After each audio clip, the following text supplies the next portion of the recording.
y presenten la famosa ley de presupuesto a fines de noviembre para que se discute y se apruebe en el Congreso, ¿verdad? Porque si bien la ley de presupuesto se aprueba normalmente la primera quincena de diciembre, si es que ha llegado al Congreso es porque primero se ha discutido en el MEF, y el MEF tiene que discutir con las 3.000 entidades que existen sobre cuánto dinero se les va a asignar. Así que hay que elaborar un par de meses antes el famoso cuadro de necesidad. Aprobada la ley de presupuesto, y a más tardar el 31 de diciembre del año que concluye, todas las entidades tienen que tener claro cuál es el presupuesto con el que cuentan para el siguiente año. Ese documento se llama presupuesto inicial de actividad. Con este dinero vas a iniciar formalmente tus actividades el próximo año. Claro, en el camino pueden haber ingresos adicionales a través de créditos suplementarios o qué sé yo, pero el TIA es el presupuesto con el que inicias tus actividades durante el año. En base a la cuadra de necesidades, ¿no? Es que normalmente el PIA te lo han dado a partir del cuadro de necesidades que tú elaboras. Sin embargo, muchas veces el presupuesto que tú recibes es menor que el que esperabas. Entonces tienes que tomar tu cuadro de necesidades y pasar por todas las áreas de nuevo y decirles, bueno, prioriza. Dime de qué puedes prescindir porque no tenemos plata para todo, ¿no? Entonces se prioriza y tenemos el cuadro definitivo. Y de ese cuadro o de ese PIA que involucra todo el gasto que va a realizar la entidad, hay que separar el gasto relacionado con la contratación de bienes, servicios y obras. Porque en el PIA también está la plata para pagar planilla, por ejemplo. En el PIA también está la plata para pagar deudas. Pero eso no tiene que ver nada con la ley de contrataciones. Vamos a separar entonces el dinero relacionado con la compra de bienes, servicios y obras. Y con esa parte del presupuesto vamos a elaborar el plan anual de contrataciones. Es un documento distinto al cuadro de necesidades.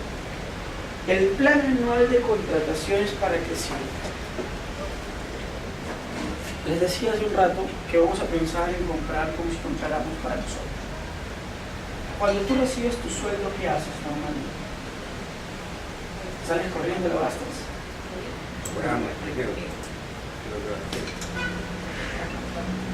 Mira, en realidad no te pones a separar el dinero.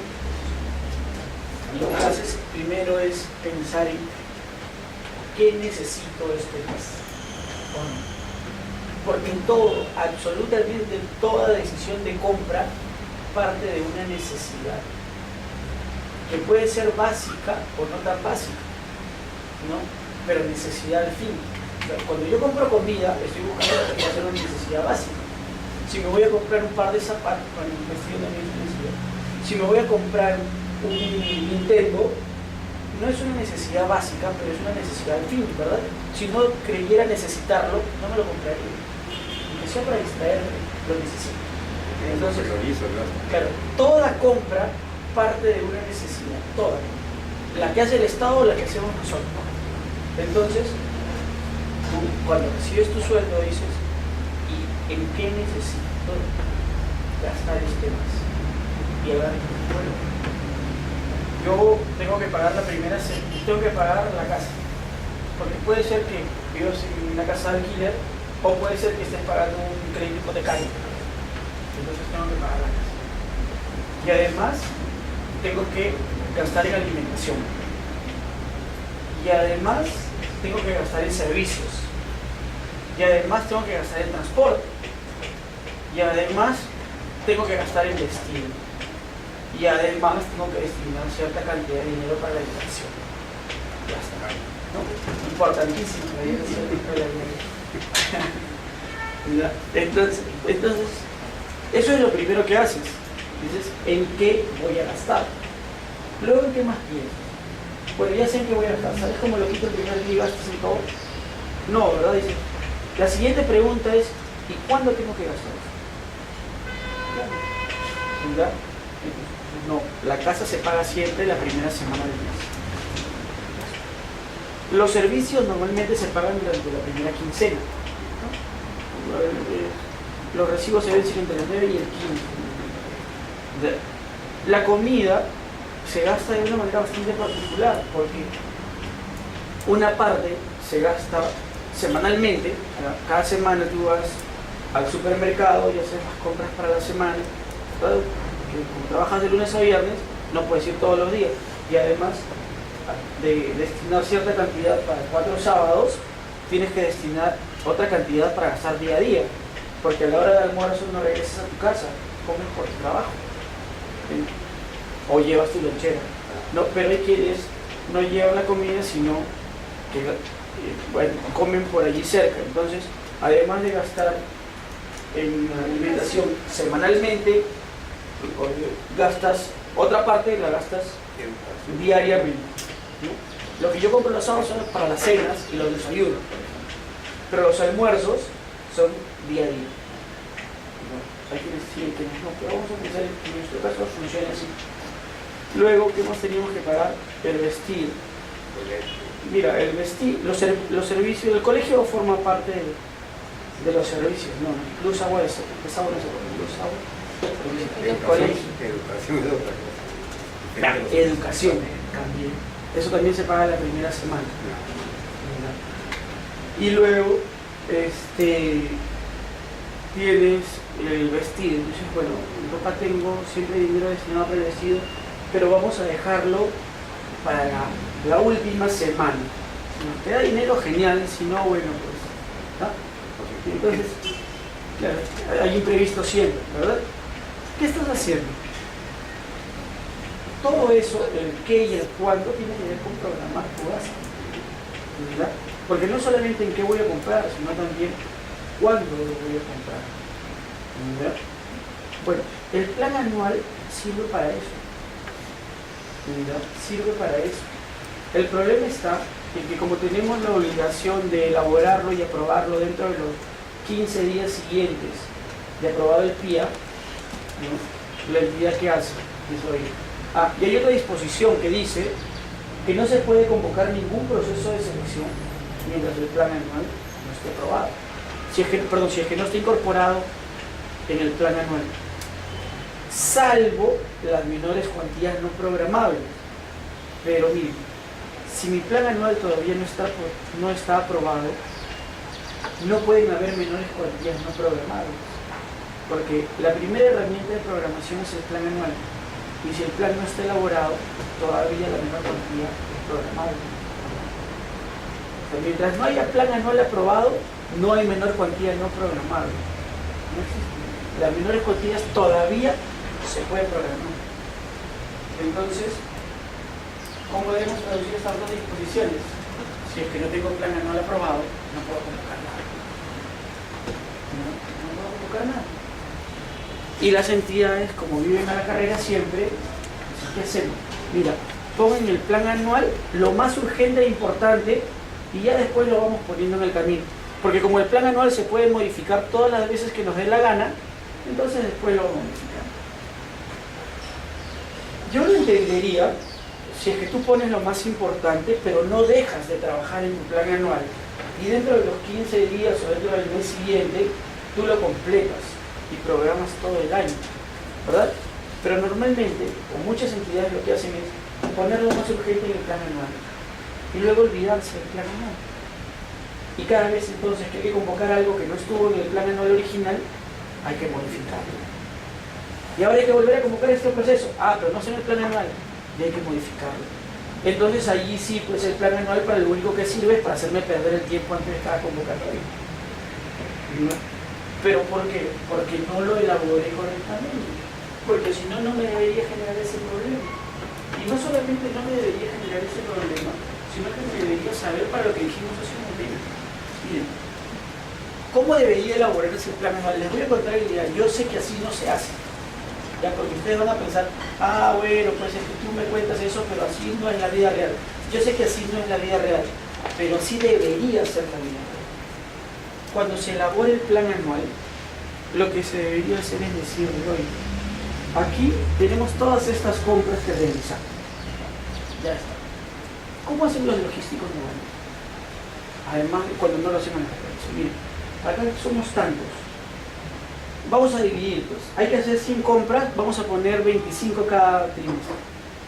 No, el primer trimestre es complicado porque hay que hacer los estudios, pues. Así que en el primer trimestre hay que poner solamente las 10 más urgentes, y en el segundo y tercer trimestre hay que cargar todo, y en el último trimestre ya no hay que poner nada porque vienen las fiestas, se va el dinero, entonces ahí solamente vamos a ver lo último que queda, ¿ya?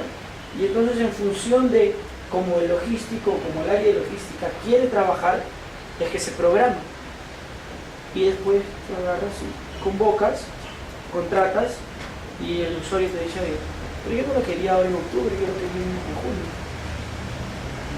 Ah, pero bueno, no he hecho una compra. ¿No me he hecho una buena compra? No, podemos programar más, ¿verdad? Hay otro casillero del plan anual que debería ser el más importante y que es el al que menos le damos le prestamos atención, que es ese casillero que dice fecha probable de convocatoria. Eso se llena y no se cumple nunca. Porque consideramos que si no lo cumplimos no pasa nada. Efectivamente, si no lo cumplimos, no pasa nada hacia afuera. O sea, no me van a castigar por no cumplirlo, pero sí pasa hacia adentro.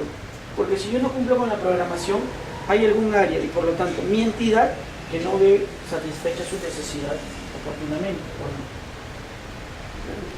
Y les decía yo al principio que no hay que mirar no como si fuéramos áreas independientes, sino que hay que mirarnos como si fuéramos un todo.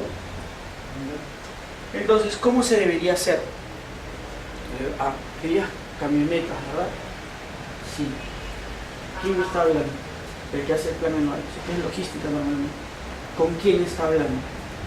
Con el usuario. Soy usuario. Estas camionetas, ¿para qué las estás pidiendo? Para satisfacer la siguiente necesidad. ¿Y cuándo las necesitas? En octubre a más tardar. En octubre las quieres tener, sí. Estas camionetas, ¿cuántas estás comprando? Solo 10. O sea, no hay que importar porque 10 pueden haber. Pero vamos a pensar que hay que importar. ¿Cuánto se demoran en traer estas camionetas? 2 meses. O sea, el plazo de ejecución va a ser por lo menos 60 días, ¿verdad? Ya. Las quieres en octubre, septiembre, agosto. En agosto hay que estar firmando el contrato.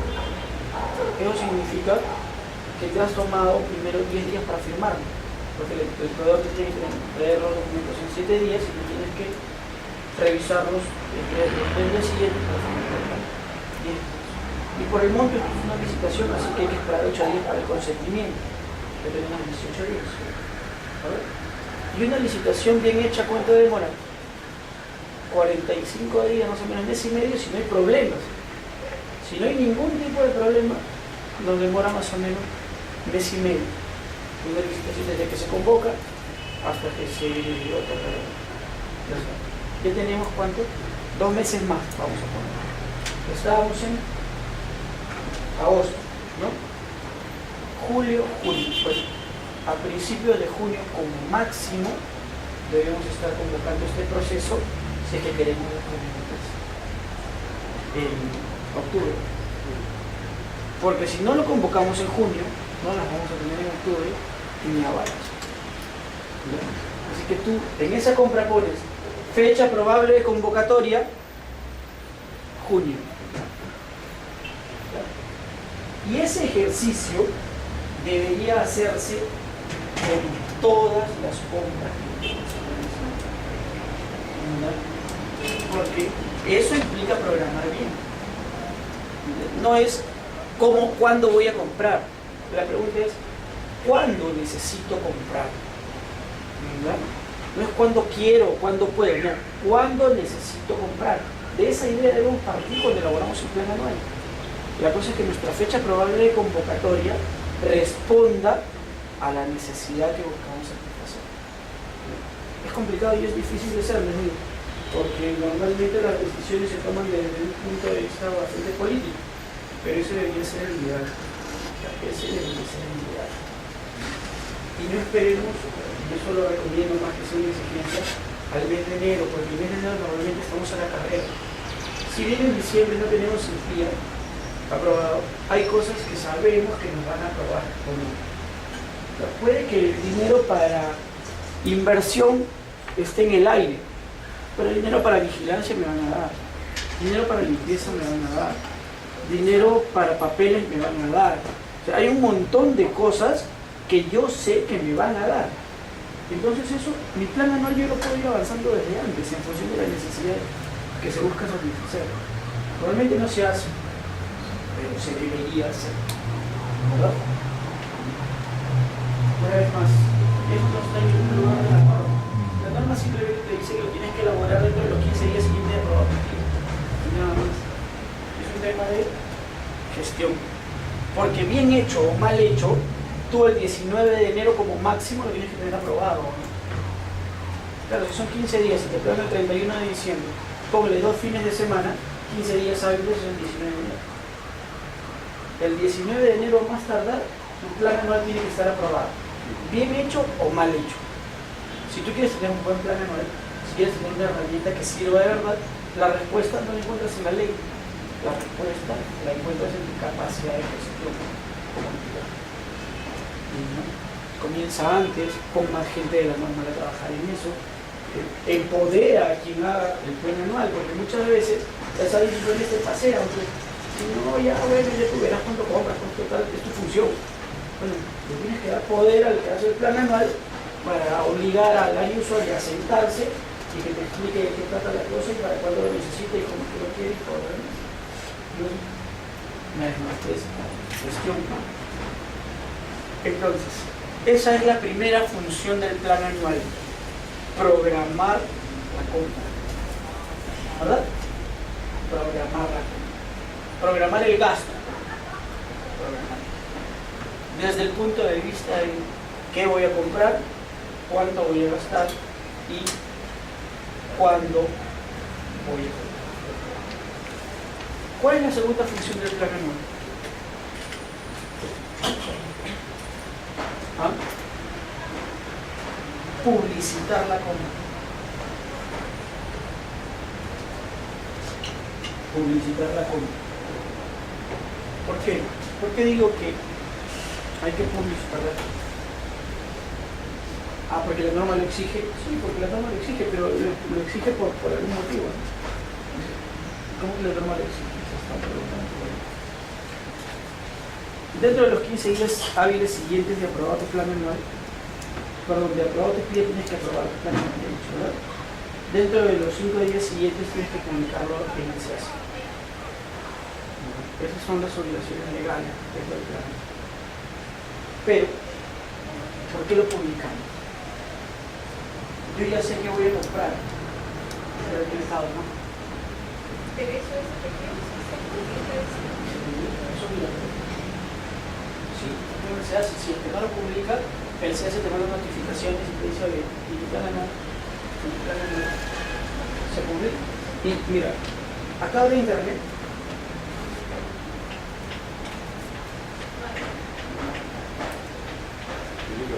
Por la ley de transparencia, sí. Claro, pero independientemente de la ley de transparencia, claro, Ecuador.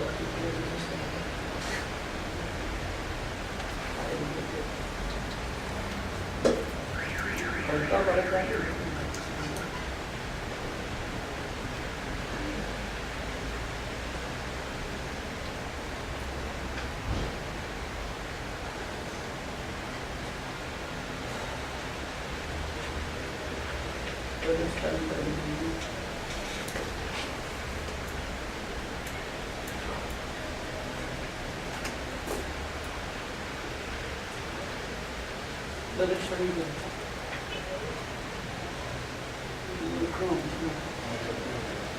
¿Ah?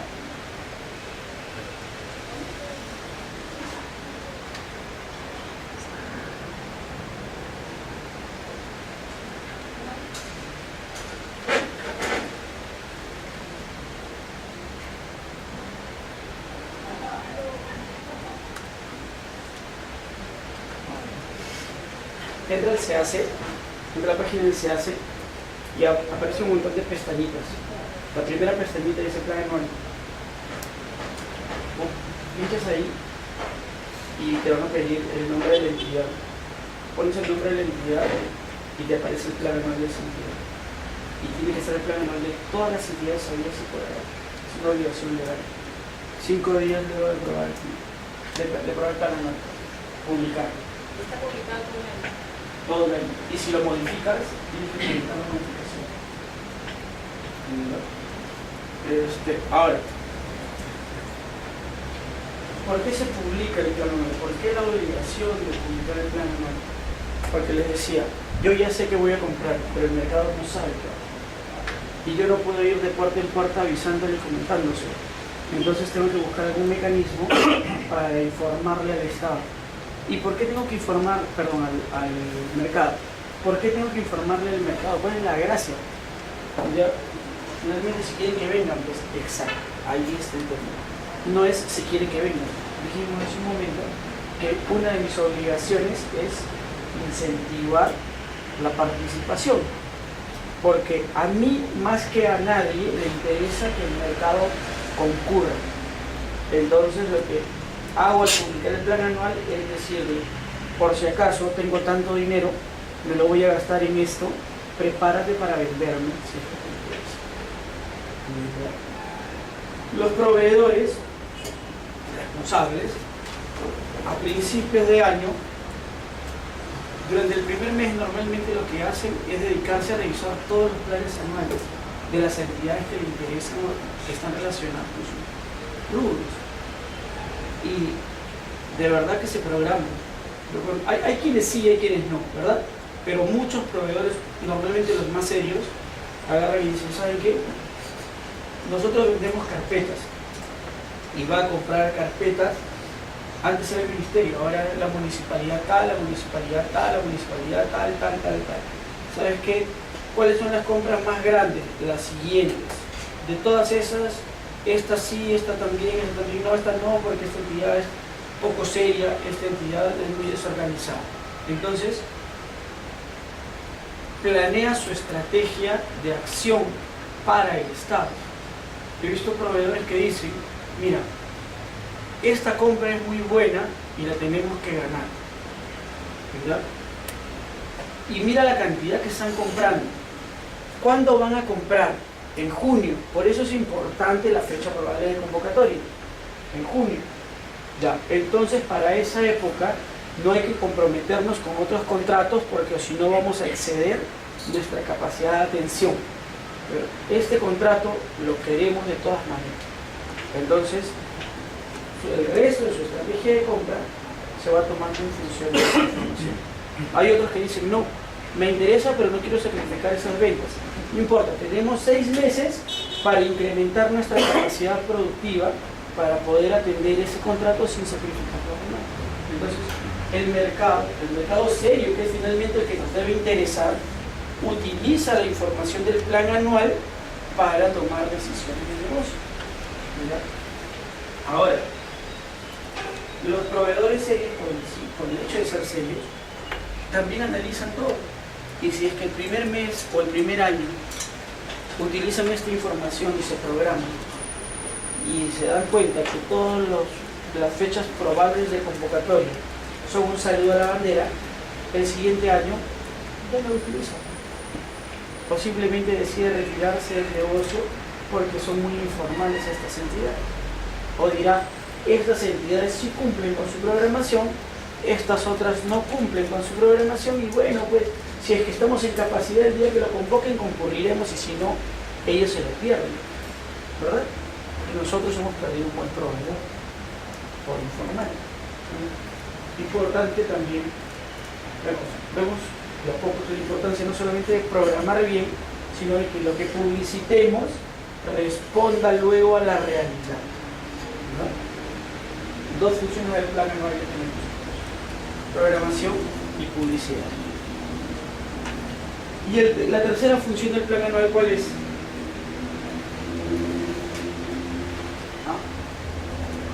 Evaluar el gasto.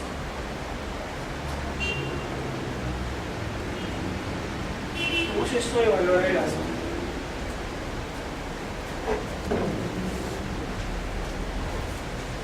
La norma dice que el área competente para ello dentro de las entidades públicas tiene que evaluar la ejecución del plan anual 2 veces al año, de manera semestral. Eso significa que en junio va a venir alguien y te va a decir, bueno, y a ver cómo vas ejecutando, cómo te estás gastando el dinero, ¿verdad? Va a agarrar el plan anual y le va a decir, mira, acá habían 100 procesos programados y solamente has convocado 20. Hasta junio teníamos que haber hecho 100 y solamente has convocado 20. ¿Por qué? En realidad el objetivo no es preguntar quién tiene la culpa, sino por qué no estamos ejecutando bien. Y bueno, la respuesta podría ser, mira, ¿cómo quieres que haga 100 procesos si tengo 3 personas? Mi área de logística está conformada por 3 personas.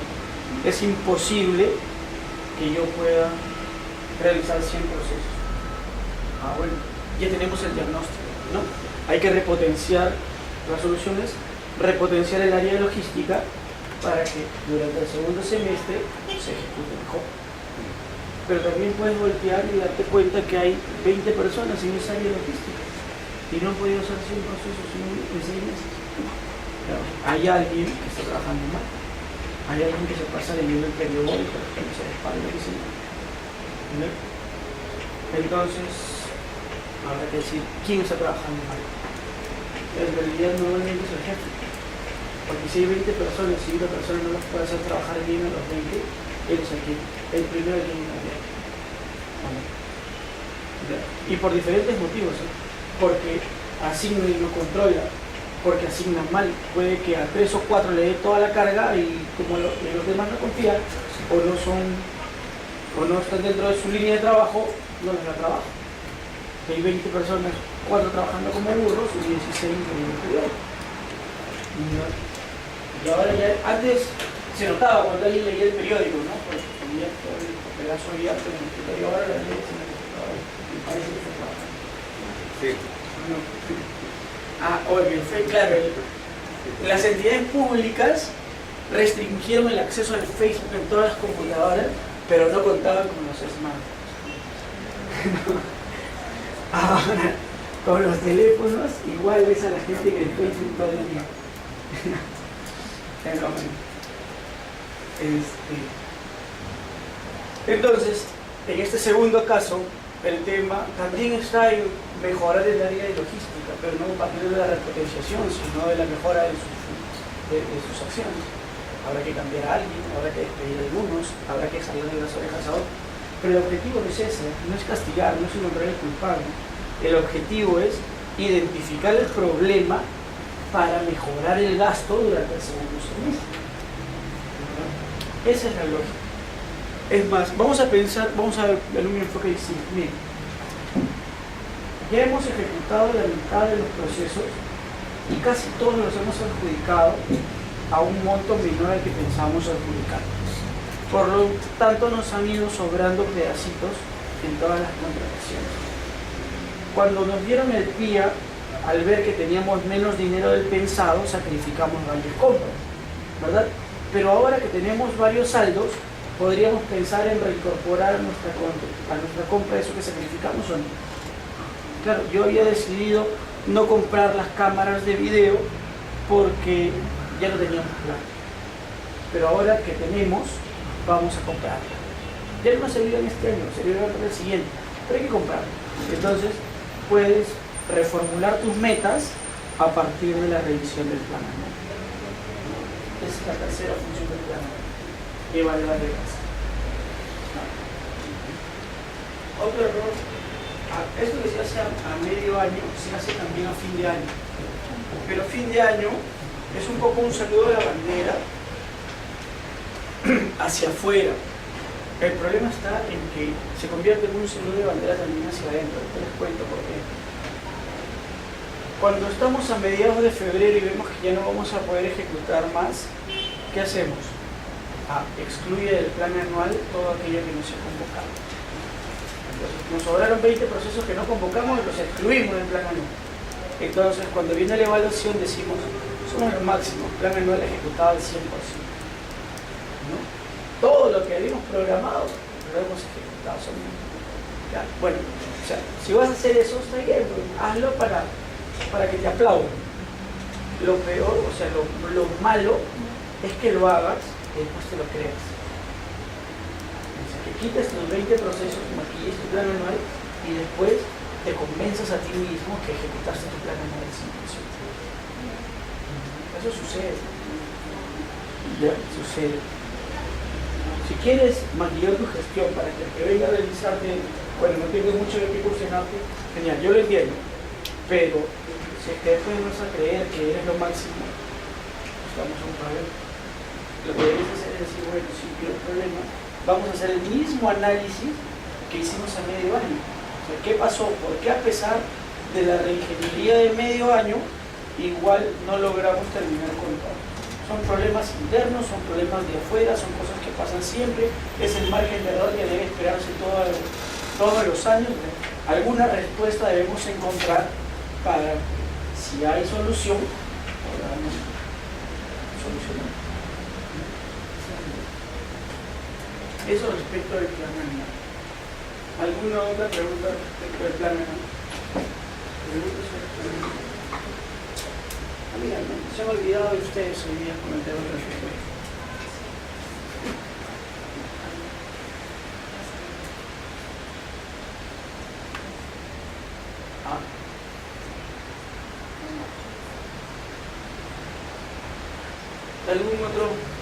¿Alguna otra pregunta en esta mañana? Creo que la siguiente clase está relacionada fundamentalmente con estudio de mercado de valor referencial, ¿no? Tiene su programación. Porque a mí, más que hablar del valor referencial, me interesa hablar de las bases. ¿Sí? Porque cuando he dictado estudio de mercado de valor referencial, he venido y he preguntado, ¿ya hablaron de las bases? Y me dicen que no. Y después cuando vengo a hablar del proceso de selección, me pregunto, ¿ya hablaron de las bases? Y me dicen que no. ¿Cuál es su siguiente clase? ¿O cuál es el tema? ¿Estudio de mercado de valor referencial? Estudio de posibilidades. Ya. Entonces, de eso no vamos a hablar hoy día, porque van a tener toda una clase en la que van a hablar del estudio de mercado, el valor referencial y del comité especial, ¿verdad? Entonces,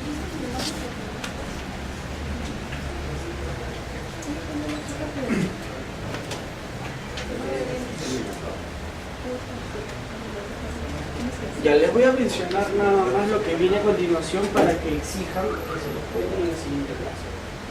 ¿Ya? Una vez que has elaborado tu plan anual, tienes que empezar a ejecutarlo. Y para ejecutarlo, el inicio es el requerimiento del área de usuarios. ¿Ya? El requerimiento del área de usuarios, eso sí voy a hablar porque luego el que hace estudio de mercado no lo conozco. Tiene que ver, uno dice, oye, pero si ya mi plan anual dice que voy a comprar camionetas, ¿por qué necesito un requerimiento del área de usuario? Es muy simple. Si es que tu hijo te dice, quiero una bicicleta, ¿tú qué haces? Vas y le compras la bicicleta, ¿no? Llegas un sábado después de clases emocionado y le dices, te compré la bicicleta. Y le has llevado una bicicleta de esas antiguas que tenían el timón doblado con una canastita delante y una rejita atrás. Entonces tu hijo de 12 años te mira con una cara de papá, que estás loco, ¿cómo se te ocurre que voy a salir a la calle? ¿No? Tú esperas que se ponga a saltar de felicidad y él te dice, papá, ¿y eso para qué me sirve? ¿O no? ¿Igual? Claro, ¿por qué? Porque compraste sin conocer la necesidad. ¿Ya? Entonces, no sirve. Es más, un día tú llegas, en vez de comprar esa bicicleta antigua, llegas con una bicicleta de carrera, muy moderna y bonita. Viene con timón doblado, la llanita delgada, y te dice, papá, está bien bacán la bicicleta que me has comprado, pero en realidad yo quería una BMX para ir a saltar rampas con mis amigos el fin de semana. O sea, hiciste una mala compra, ¿o no? Claro. Porque no conocías la necesidad que se buscaba satisfacer. ¿Quién conoce la necesidad que se busca satisfacer? El usuario. Por lo tanto, el usuario te tiene que decir qué necesita que le compre. Porque hay computadoras de 50.000 picos. Y lo mismo las camionetas. Entonces, a partir del conocimiento de la necesidad, el usuario le dice, para satisfacer esa necesidad, yo necesito un bien con las siguientes características. ¿No? Y te describe el bien, el servicio o la obra. Si se trata de un bien, se llama especificación técnica. Si es que se trata de un servicio, la descripción se llama términos de referencia. Y si es que se trata de una obra, la obra se describe en un documento que se llama expediente. ¿No? Pero ¿basta con la descripción o no? En el caso de la bicicleta para tu hijo sí basta con la descripción. Pero vamos a pensar que no sea una bicicleta para tu hijo, sino que sea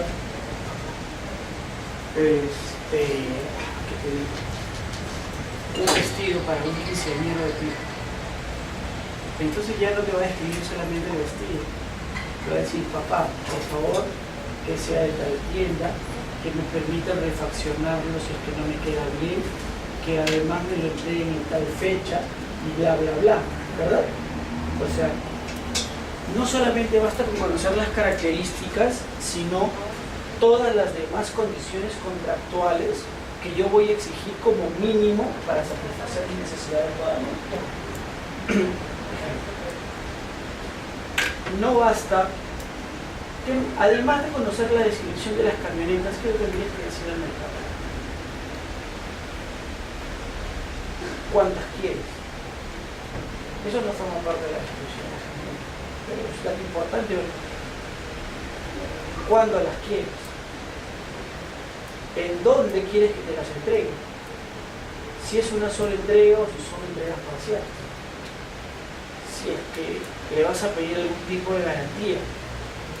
Todo ese tipo de condiciones no forman parte de la descripción del bien, pero son condiciones o información indispensable a tener en cuenta para realizar la contratación. Entonces, eso también tiene que formar parte del requerimiento.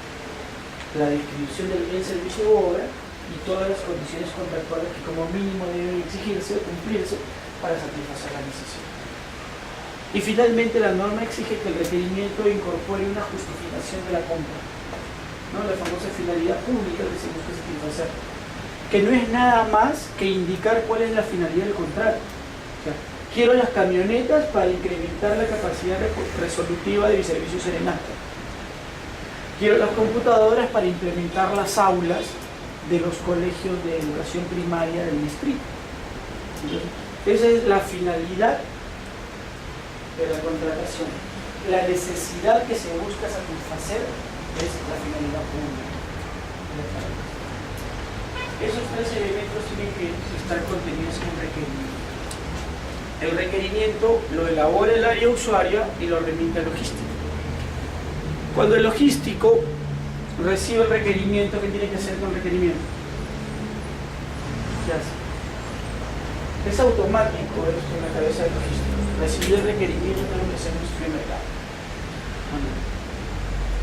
¿Ya? Sobre el estudio de mercado, sí o no lo van a decir. Van a hablar sobre el estudio de mercado. Y luego del estudio de mercado, ¿qué más se tiene que hacer?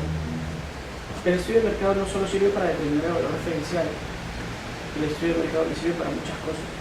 Para saber si el bien existe, para saber si hay competencia, para saber cuál es el tipo de proceso que debo realizar, para saber cuál es el camino a seguir, para saber cuánto debo pagar. Entonces determino todo eso, determino el tipo de proceso y una vez que sé que el bien existe y cuánto debo pagar, ¿qué debo saber? ¿Qué más debo saber?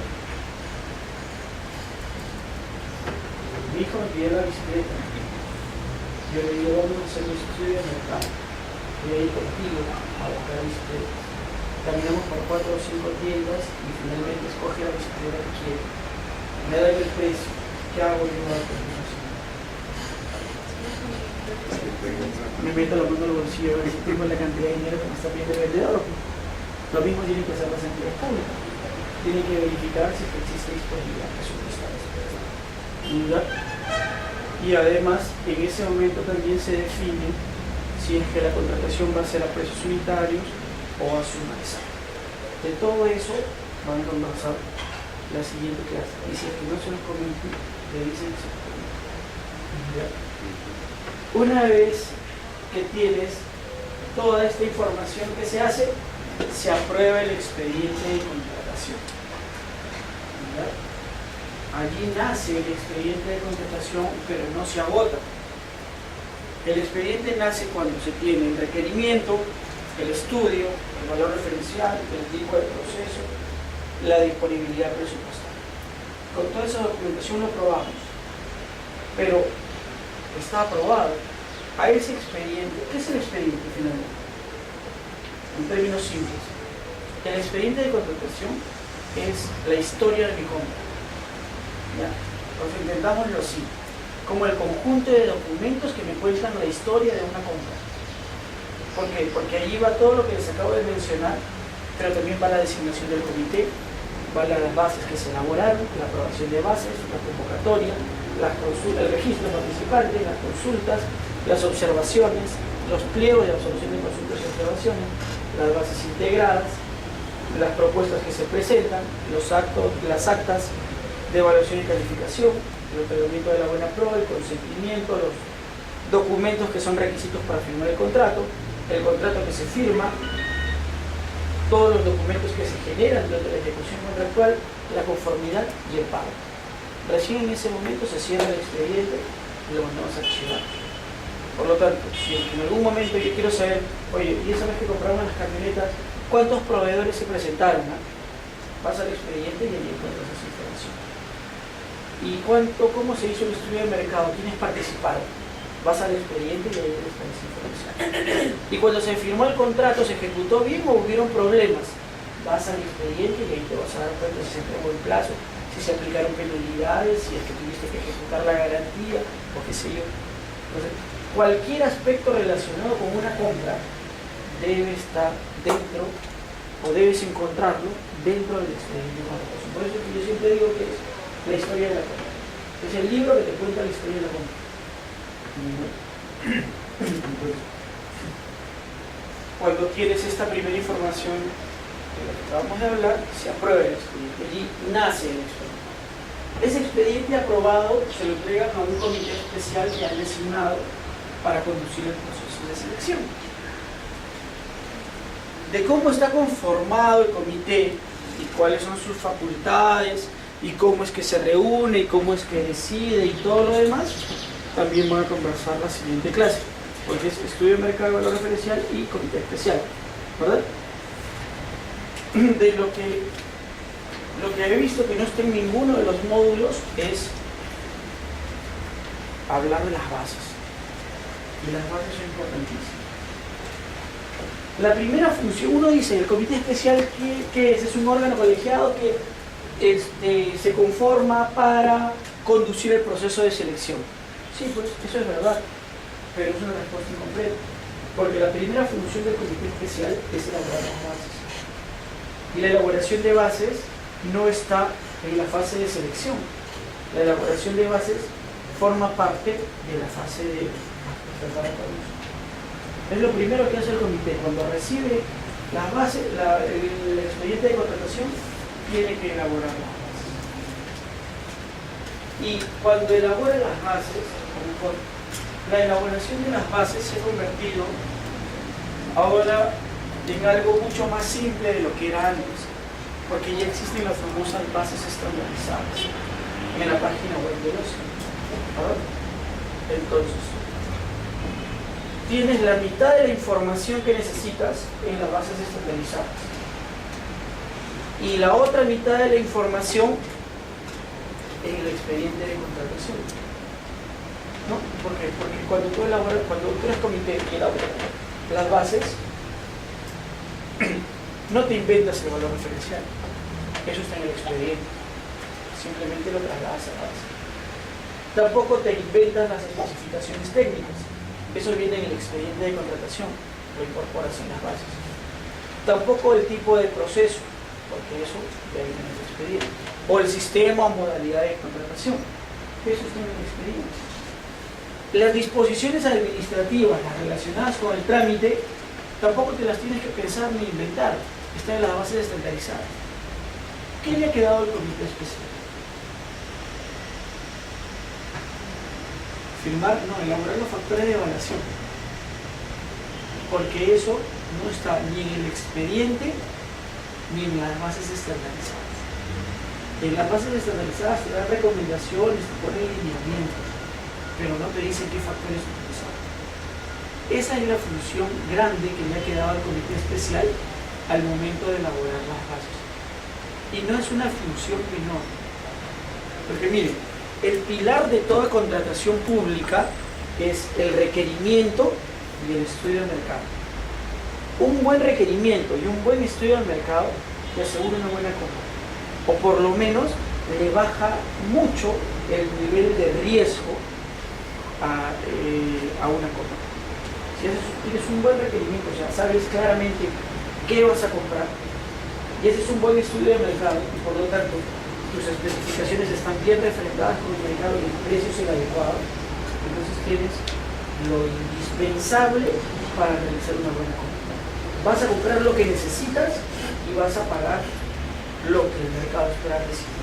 Y por lo tanto, seguro que va a haber competencia y una competencia no problemática. Ese es el pilar de la compra, el requerimiento y el estudio del mercado. Y el pilar de toda de la fase de selección, ya no de toda la compra, sino de la fase de selección, son las bases, y dentro de las bases, los factores de evaluación. Los factores de evaluación son los que deciden a quién le vas a comprar. Y el a quién le vas a comprar es el objetivo del proceso de selección. Entonces, el centro de toda la selección, los factores. Todo lo demás ya está escrito y está regulado. Además, en el reglamento encontramos cómo se convoca, cómo se consulta, cómo se observa, cómo se responde, cuál es el plazo que hay que respetar. Absolutamente todo el procedimiento está regulado. Los factores que tú eliges y la forma como los estructures son los que finalmente van a decidir. Eso es lo que va a decidir si es que vas a comprarle un buen proveedor y una buena calidad, o si es que vas a comprar o si es que vas a elegir. Por eso es importante que hablemos en el principio de las bases y de los factores. Entonces, pregunta fácil: ¿qué son las bases?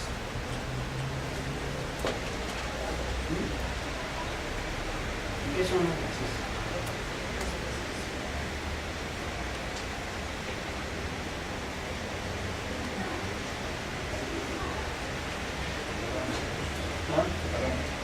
Son parámetros que sirven para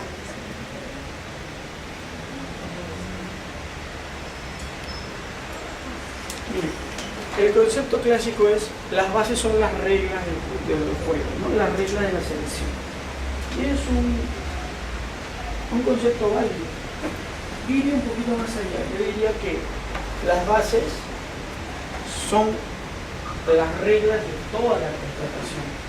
Porque en las bases no solamente está el procedimiento para seleccionar el proveedor, en las bases se incorpora la manifestación de voluntad inicial de la entidad pública. En las bases la entidad te dice: yo quiero contratar lo siguiente en las siguientes condiciones. Para elegir a la persona vamos a seguir este procedimiento. Entonces va más allá de la simple regulación del proceso, de la simple regulación de la elección.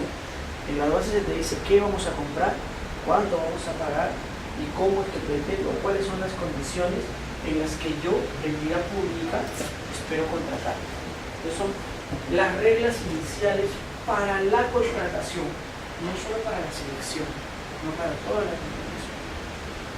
Es un concepto básico, inicial, pero correcto. ¿Verdad? Lo que a mí me interesa saber, que a ustedes les quede claro, es para qué sirven las bases. Yo siempre pongo un ejemplo. ¿Ya?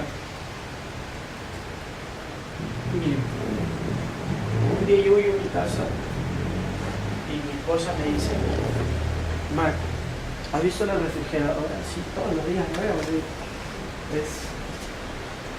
Esa refrigeradora, ¿te acuerdas que nos la regaló tu tía hace 12 años cuando nos casamos? Sí, bien buena gente, ¿no? Claro. Vas a pasar. Dale, dale. Mira. ¿Dónde estás? Mira. Ahí ella sabe porque ella me vio cuando era enamorado. Entonces, nos la regaló. Bueno, sí, buena gente mi tía, ¿no? Hace 12 años nos regaló eso. Sí.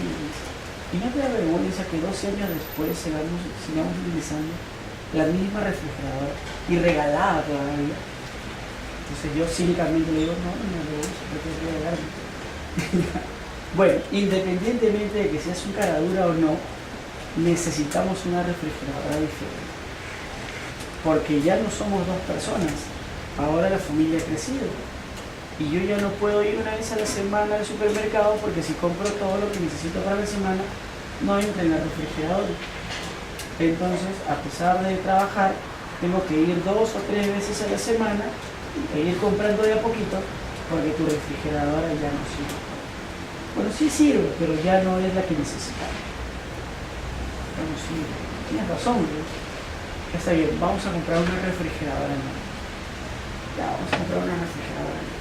Es más, te acompaño el sábado a comprar la refrigeradora. Y ahí me arrepiento de haberlo dicho, pero me tomaron la palabra y me dijeron, ya está bien, vamos el sábado a comprar la refrigeradora. Ya, no. Yo me hago loco de comprar el resto de la semana, pero llega el sábado, 4 de la tarde, y me dicen, oye, ¿no crees que me he olvidado la refrigeradora? No, yo tampoco, le digo, está bien, vamos a comprar. Y salimos a comprar una refrigeradora. ¿A dónde vamos? ¿Qué creen que me va a decir? A emancipación ya no, ¿no? Eso cuando recién nos casamos, pues sí. La emancipación, como vamos a decir, emancipación de comprar. Los abogados exitosos, no hay forma. ¿A dónde vamos entonces? No, a Saga. Total, es más cómodo. ¿Para qué vamos a ir a esos 300? No vale la pena. Vamos a Saga. Vas a Saga